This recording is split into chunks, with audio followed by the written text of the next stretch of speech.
Mesdames et messieurs, chers téléspectateurs, bonsoir et bienvenue sur Women First Media. C'est un plaisir de vous revoir dans votre émission L'invité de la rédaction. Aujourd'hui, nous recevons Madame Lalla Bokoum, présidente du Forum des femmes pour la promotion et le progrès, qui est une association qui veut accompagner les femmes et renforcer leur place dans la société. Madame Bokoum, bonjour.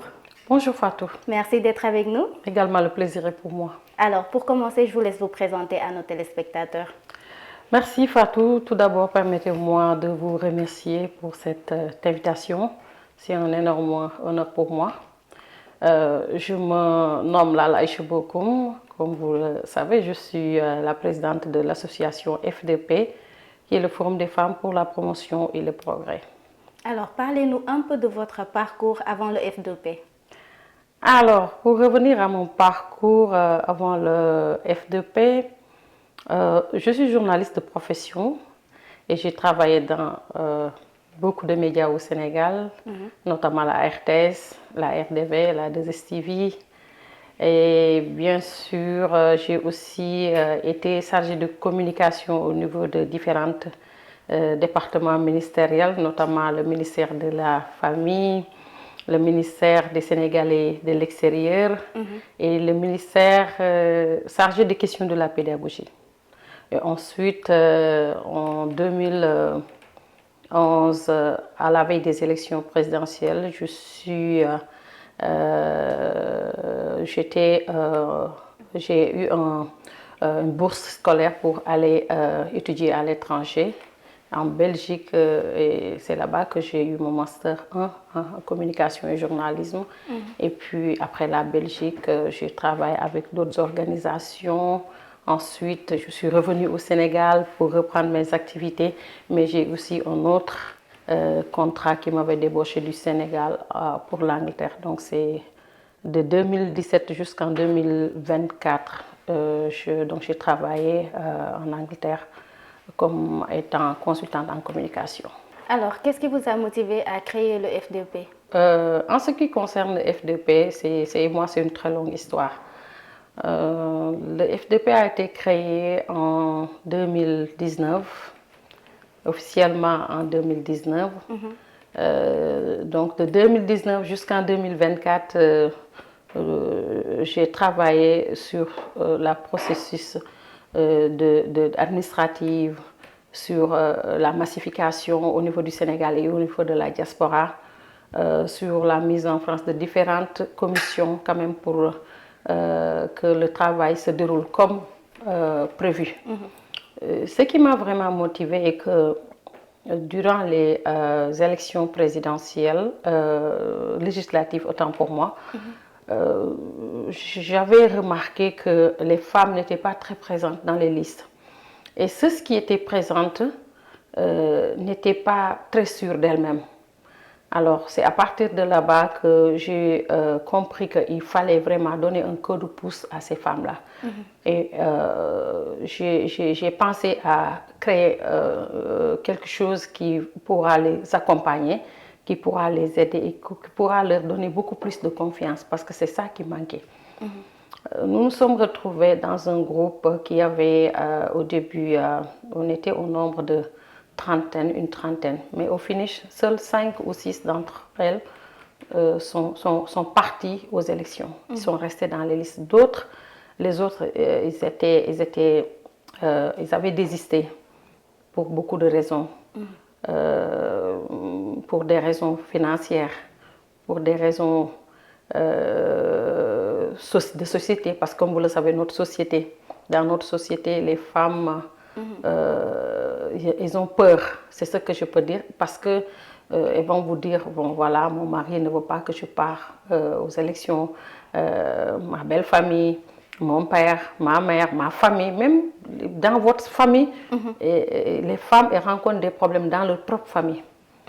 Alors, ce qui était un blocage, mais aussi ce qui était plus important dans ces blocages-là, c'était financièrement. Ils n'étaient pas financièrement. Alors qu'à côté, les hommes, eux, ils sont solidaires, ils s'entraident.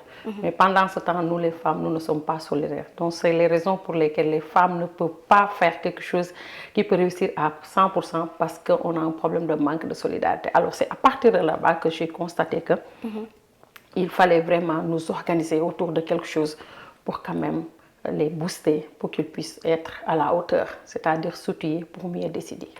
D'accord. Et le F2P a existé depuis 2019. Mais le F2P a existé depuis 2019 et nous avons fait beaucoup d'activités.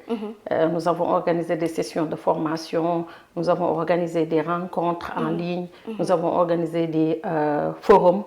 Et c'est en 2026 que nous avons procédé officiellement au lancement.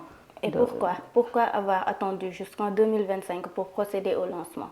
Dans quel contexte? Parce que, en fait, pour lancer quelque chose officiellement, il faut être prête. Et nous n'étions pas prêtes parce qu'il fallait sensibiliser les femmes, il fallait leur faire comprendre beaucoup de choses. Mais en même temps, nous avons constaté qu'on avait eu aussi des difficultés pour évoluer. Et ces difficultés-là étaient parce que les femmes, ils voulaient s'investir en politique, mais elles n'étaient pas financièrement, elles n'étaient pas prêtes financièrement, elles n'avaient pas de niveau, et elles n'avaient pas non plus de formation, parce que vraiment, ça demande beaucoup de connaissances pour faire la politique. Et à côté, avec le temps, nous nous sommes rendus compte que pour évoluer dans la politique, il faut en même temps être dans le développement, le social, l'entrepreneuriat, parce que c'est des choses qui vont ensemble. Alors c'est en ce moment-là qu'on a commencé à élargir. Au début, c'était la politique et après, on a vu qu'il fallait élargir parce que les femmes qui sont dans la politique, ce sont ces mêmes femmes qui sont dans le développement, dans le social, dans l'entrepreneuriat et bien sûr dans d'autres domaines.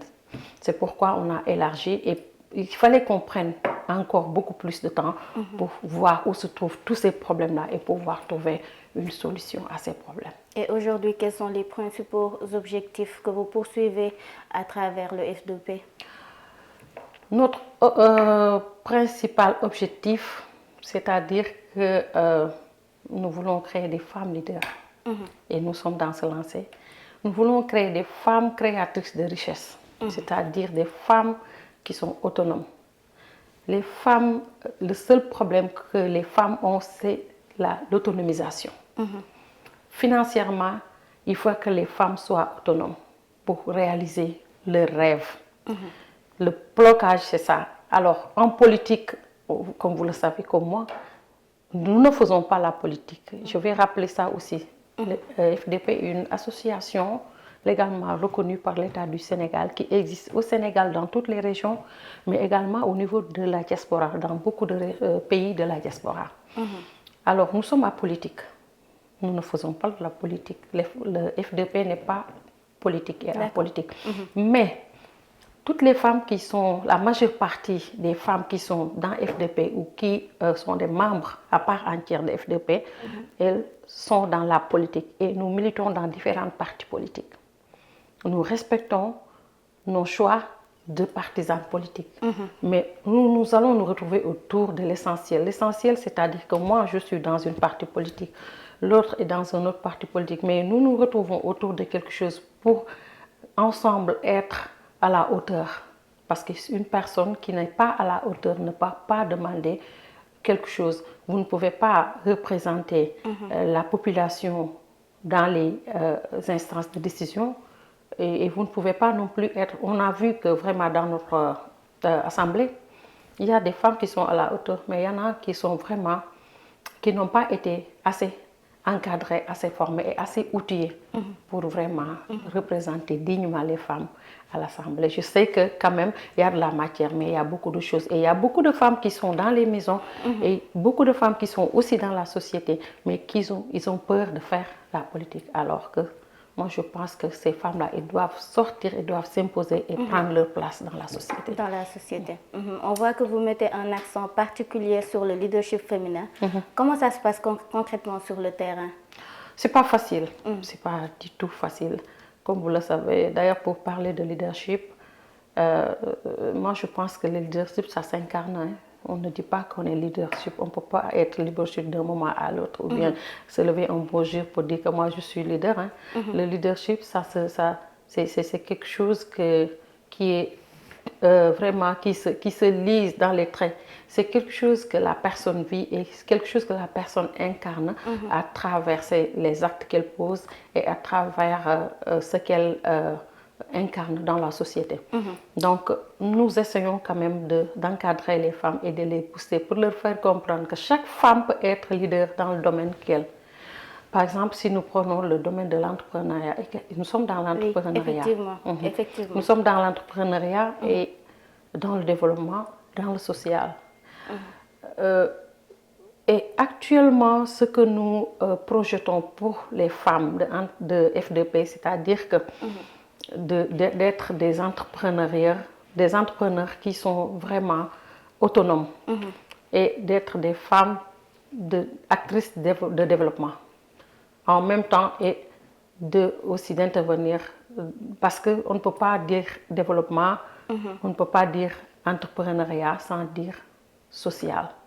Et c'est pourquoi nous pensons qu'une femme qui est capable d'être sur le terrain en entreprenant, en étant actrice de développement et aussi être actrice de société, parce que dans notre société, nous avons besoin d'être ensemble quand même, d'être solidaires et de faire beaucoup de social pour s'en sortir. Et c'est pourquoi nous avons jugé nécessaire qu'obligatoirement, il faut que les femmes se forment et qu'il faut que les femmes vraiment s'engagent dans l'entrepreneuriat. On reste toujours dans le volet de l'entrepreneuriat.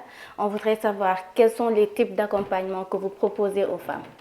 Alors, nous proposons des formations de renforcement de capacité. Comme vous le savez, je l'ai dit tout à l'heure, dans tous les domaines. Et nous travaillons dans d'autres organisations aussi qui interviennent dans ces domaines. Donc, nous faisons de l'accompagnement, des formations, parce que nous avons des femmes entrepreneurs qui sont dans différents domaines. Nous avons des femmes transformatrices de céréales. Nous avons des femmes qui sont dans l'agriculture, qui sont dans l'élevage, qui sont dans la couture, dans la coiffure et qui sont aussi dans d'autres domaines. Vraiment, nous avons beaucoup de secteurs d'activité dans F2P. Alors, nous les accompagnons en les formant, en renforçant les capacités, mais aussi en essayant de leur faire comprendre qu'il faut qu'elles sachent qu'à travers ces activités qu'elles font, elles peuvent vraiment réussir et croire en eux-mêmes. Donc c'est en fait une sorte d'accompagnement, continuité de A à Z, c'est-à-dire on commence du début jusqu'à la fin pour leur faire comprendre que vous pouvez réussir en entrepreneuriat, vous le pouvez et vous le pouvez si vous y croyez. Et vous leur permettez aussi d'avoir une autonomie. Oui, l'autonomie, c'est-à-dire l'entreprendre. Si la personne vraiment croit à cet entrepreneuriat, si la personne croit qu'en entreprenant, elle peut être autonome, vraiment, elle peut réussir. Donc, l'autonomisation, c'est quelque chose qui se croit, moi je crois. Parce que, par exemple, si une personne peut être salariée quelque part et avoir son entreprise quelque part, c'est un plus. Alors, actuellement, au moment où nous sommes, que ce soit en Afrique ou que ce soit dans les autres pays de l'Occident, alors nous avons remarqué que nous sommes, même en Afrique, nous sommes en retard par rapport à ce secteur d'entrepreneuriat. Nous sommes vraiment en retard. Et c'est ça que nous avons compris durant ces 2 dernières années ou 3 dernières années. Et nous avons constaté ça. J'en profite quand même pour féliciter les femmes sénégalaises, mais particulièrement les jeunes femmes. Parce que j'ai vu que vraiment elles sont très vraiment dynamiques en entrepreneuriat. Elles ont trouvé un moyen quand même d'entreprendre et de ne pas attendre qu'on les donne un travail, mais eux, ils ont trouvé un moyen d'avoir leur propre entreprise, que ce soit dans leur maison ou que ce soit dans les quartiers. Mais en tout cas, ils ont réussi à réaliser quelque chose. Maintenant, le seul problème qu'elles ont, c'est-à-dire la formation. Il faut qu'elles soient vraiment très outillées pour mieux avancer dans l'entrepreneuriat. Mais en tout cas, je vois qu'elles s'en sortent très bien. Et justement, quand on parle de fonds, quand on parle d'outils, Je voudrais vous demander quelles sont vos principales sources de financement? Ouais, en fait, loolu mooy alika laaj bi nag. J'imagine. C'est ça que c'est là où se situe le blocage, c'est là où il y a véritablement un problème, les financements. Alors, les femmes veulent bien faire, mais le problème qui se pose, c'est les sous, c'est les financements. Et moi, je pense aussi dans ce sens que quelqu'un qui veut entreprendre doit se débrouiller avec le peu qu'il a et ne pas dire que je vais attendre un financement d'une banque des millions. Avec 50 000 francs, une personne peut entreprendre et commencer. Moi, j'ai vu beaucoup de personnes qui ont réussi dans l'entrepreneuriat et qui ont commencé avec des petites sommes. Mais le problème que nous avons est que ils pensent qu'il nous faut des millions, il nous faut des milliards, il nous faut beaucoup d'argent pour entreprendre. Alors qu'en général, la personne, si vous n'êtes pas très bien formé et qu'on vous donne des millions, vous allez perdre ces millions-là. Il faut savoir déjà que pour entreprendre, il faut commencer par quelque chose. Maintenant, et monter un peu, petit à petit, avec le temps, les choses vont venir. Mais en tout cas, ce que je sais est que nous essayons d'encadrer les femmes au sein de FDP pour qu'elles puissent avoir des financements. Et nos sources de revenus, c'est à travers des cotisations. Jusqu'à présent, le FDP n'a jamais eu de subvention, on n'a jamais eu de financement venant d'un État ou bien d'une organisation nationale ou internationale, non. Alors que vous avez fait les démarches pour? Oui, Okay. On a fait des démarches, mais quand même, nous croyons que pour qu'on nous aide, il faut d'abord que nous nous aidons. Nous commençons par faire nos cotisations mensuelles et aussi avec des activités que nous organisons. Et je pense qu'avec le temps, nous allons peut-être, nous aurons la possibilité d'accéder à ces fonds de financement. Donc c'est d'ailleurs pour moi une occasion de lancer un appel au gouvernement du Sénégal. S'il y a des fonds pour les femmes, il ne faut pas les politiser. Il ne faut pas les politiser, il faut donner ces femmes, il faut donner l'opportunité à ces braves dames qui se battent tous les jours, matin et soir. Fatou, si vous prenez la route de Dakar pour aller à Thiès, vous passez à 50, vous passez à Pout. Alors, à partir de Thiès, vous allez à Tuan, vous allez à Mboro, vous allez dans la zone des Niayes. Il n'y a que des femmes. Il n'y a que des femmes qui se lèvent 5 heures du matin jusqu'au soir. Ils sont dans les champs, ils sont dans l'élevage, ils sont dans tous les domaines d'activité, rien que pour subvenir à leurs besoins. C'est les femmes qui gèrent les foyers. Je ne peux pas dire qu'au Sénégal, mais en Afrique. Alors que ces femmes-là, vraiment, il faut qu'on les encourage. Il faut qu'on les accompagne. Nous n'avons pas de moyens parce que nous ne sommes pas vraiment... nous n'avons pas accès à ces moyens financiers. Mais quand même, ce que nous pouvons faire, c'est taper à gauche, à droite pour quand même essayer d'avoir des partenaires qui pourront les accompagner pour qu'elles puissent quand même être financièrement assises pour que leurs entreprises soient fructueuses. Voilà. Et comment on fait pour rejoindre le F2P? Alors, nous vendons des cartes de membres pour adhérer. Et l'adhésion, c'est durant toute l'année. La carte, c'est à 5 000 francs et c'est durant toute l'année.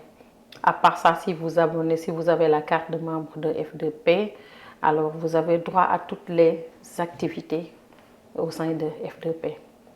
Dans F2P, la personne qui est aujourd'hui et la personne qui était là dès le début, ils sont pareils. Il n'y a pas de mesure. Nous sommes tous des femmes et nous sommes d'égale dignité. Et nous pensons que pour réussir le combat, il faut que vraiment que nous soyons solidaires. Et je le répète, parce qu'il nous faut la solidarité. Si nous ne sommes pas solidaires, nous ne pouvons rien réussir.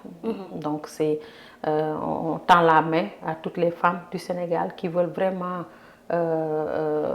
s'investir dans l'entrepreneuriat, dans le développement, dans le social et également dans la politique pour qu'elles puissent rejoindre le F2P, que ensemble nous puissions vraiment donner notre part dans le fonctionnement de notre pays. Et pour terminer, je vous laisse nous laisser des numéros. Voilà, pour pouvoir vous rejoindre. Sur quel numéro on peut joindre le F2P? Alors, si vous voulez rejoindre FDP, vous pouvez me contacter. Je suis la présidente et vous pouvez me contacter au 78 110 84 17. Donc, je suis joignable tous les jours, à tout moment. Même si vous n'avez pas à me joindre, laissez-moi un message, je vous répondrai dès que possible. Inch'Allah. Merci beaucoup, Madame Lalla. Merci, c'est moi, Fatou. En tout cas, je vous remercie et ça a été vraiment un plaisir. D'ailleurs, c'est aujourd'hui, depuis que je suis au Sénégal, c'est la première fois cette année 2025 que j'enregistre une émission avec vous. Donc, c'est pourquoi je tiens à vous remercier de m'avoir donné cette occasion. Et je pense qu'on aura encore d'autres occasions de faire. Inch'Allah, Inch'Allah. Merci beaucoup. Je vous en prie, merci à vous. Nous sommes dans la même lancée, je peux dire, parce que nous aussi, c'est une chaîne de télévision dédiée aux femmes. Vous faites des actions pour les femmes, donc on peut bien faire des choses ensemble. Bien sûr, et nous allons collaborer. Women First, les femmes d'abord, et nous sommes pour les femmes d'abord. Les femmes en premier plan, les femmes en première position. Mais les femmes, il faut que vraiment qu'elles se forment. Il faut qu'elles se forment, il faut qu'elles soient très outillées pour mieux décider et d'être dans les instances de décision. Et nous, c'est notre message, le message que nous lançons aux femmes du Sénégal. Il faut vraiment que vous croyez en vous. Il faut que vous cherchiez, que vous avez votre part dans la société. Et cette part-là, nous allons la prendre. Qu'on nous le donne ou qu'on ne le donne pas, c'est notre droit et nous allons les prendre. Merci beaucoup. Merci beaucoup. Merci à nos chers téléspectateurs. C'était l'invité de la rédaction avec l'appui des techniciens. Nous vous donnons rendez-vous dans un autre numéro de l'invité de la rédaction.